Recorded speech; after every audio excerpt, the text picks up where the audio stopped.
पुणे महापालिकेने थकीत पाणीपट्टी न भरल्यास पाणीपुरवठा बंद करणार असल्याचा इशारा मंत्री राधाकृष्ण विखे पाटलांनी दिलाय। पाणीपुरवठा बंद करण्याबाबत पाटबंधारे विभागाशी चर्चा केल्यास देखील पाटील म्हणाले, पाणी कपात लागू करण्याचा निर्णय महापालिका घेईल अशी माहिती देखील विखे पाटलांनी दिली आहे। तर त्यांनी मार्चपूर्वी 25 कोटी रुपये जमा केले।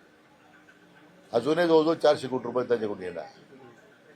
आणि शेवटी आता मध्यंतरी गेल्या महिन्यापासून आपण जर पाहिलं, आम्ही कोल्हापूर, परभणी, संभाजीनगर, नाशिक सगळ्याच ठिकाणी आता आम्ही पाणी बंद केलेलं होतं आणि बऱ्याच महापालिकेने नगर पैसे सुद्धा भरायला सुरुवात केलेली आहे। पुणे महापालिकेला तर आपोआप राहणार नाही।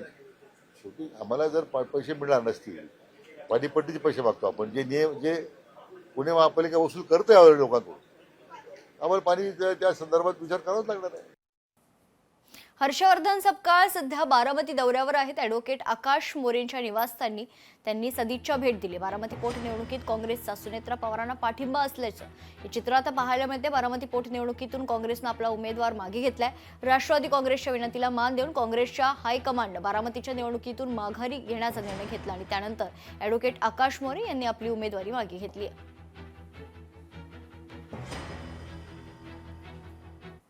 एक महत्त्वाची बातमी समोर येते। रायगडमधील धरणांनी आता तळ गाठलाय। अनेक गावांवर पिण्याच्या पाण्याचं संकट पाहायला मिळते। पावसाळ्यात मुबलक प्रमाणात पाऊस होत असतानाही एप्रिल महिन्यात मात्र रायगड जिल्ह्यात पाणी टंचाईच्या झळा बसू लागल्यात। वाढत्या उन्हाच्या दाहकतेसोबतच धरणांच्या पाणी पातळीत देखील मोठी घट झाल्याने मे महिन्यात पाणी टंचाईचा सामना मोठ्या प्रमाणात करावा लागतोय की काय अशी परिस्थिती निर्माण झाली आहे। रायगडमधील धरणाच्या सध्या परिस्थितीचा आढावा घेतलाय लोकशाहीचे प्रतिनिधी भारत गोरेगावकर यांनी। पाहूयात। रायगड जिल्ह्यातील काही गावं आणि वाड्या वस्त्यांना पाणी टंचाईच्या झळा बसायला लागलेल्या आहेत। एप्रिल महिन्याच्या दुसऱ्या आठवड्यातच ग्रामीण भागामध्ये पाण्याचे टँकर पोहोचवावे लागतात। ही परिस्थिती कशामुळे निर्माण झाली, रायगडच्या धरणांची नेमकी काय स्थिती आहे, आपण दृश्यांमधनं पाहूया।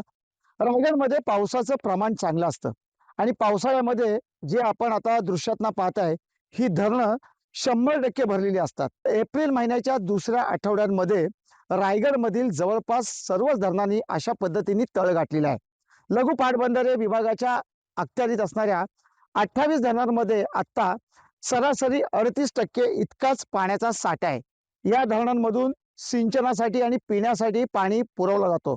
मात्र सध्या परिस्थितीमध्ये 38% इतकाच साठा असल्यामुळे आता सिंचनासाठी पाणी सोडायचं की पिण्यासाठी पाणी सोडायचं हा प्रश्न निर्माण झालेला आहे। मे महिन्यापर्यंत हा साठा पाण्याचा पुरेसा झाला नाही तर मात्र रायगडच्या शहरांमध्ये सुद्धा टँकरने पाणी पुरवावं लागेल, ही वस्तुस्थिती नाकारता येत नाही। व्हिडिओ जर्नलिस्ट ओम गोरेगावकर सह भारत गोरेगावकर, लोकशाही मराठी, रायगड। पावसाळ्यामध्ये आपली सगळी धरणं 100% भरलेली होती। आता सध्याला तरी आपण जसं शेतकऱ्यांची मागणी आहे सिंचनासाठी पिण्यासाठी त्यांना आपण आता पाणी देत आहोत। एकंदरीत आता ह्या महिन्याचा आपण विचार केला एप्रिलच्या एंड म्हणजे मार्च एंड आणि एप्रिलच्या दरम्यान हे 38% पर्यंत पाणी साठा धरणात आता शिल्लक आहे। दुसरी अशी गोष्ट की काही धरणामध्ये म्हणजे की 8 ते 9 धरणं असं दिसतं की ते 50%च्या वर पाणीसाठा आहे आणि जिथं पाणीसाठा कमी आहे त्या धरणांना आपण दुसऱ्या धरणाच्या याच्यातून पाणी देत आहोत आणि त्याला मॅनेज करून हे करत आहोत। लोकशाही मराठी ऐका, पहा, जागरूक रहा।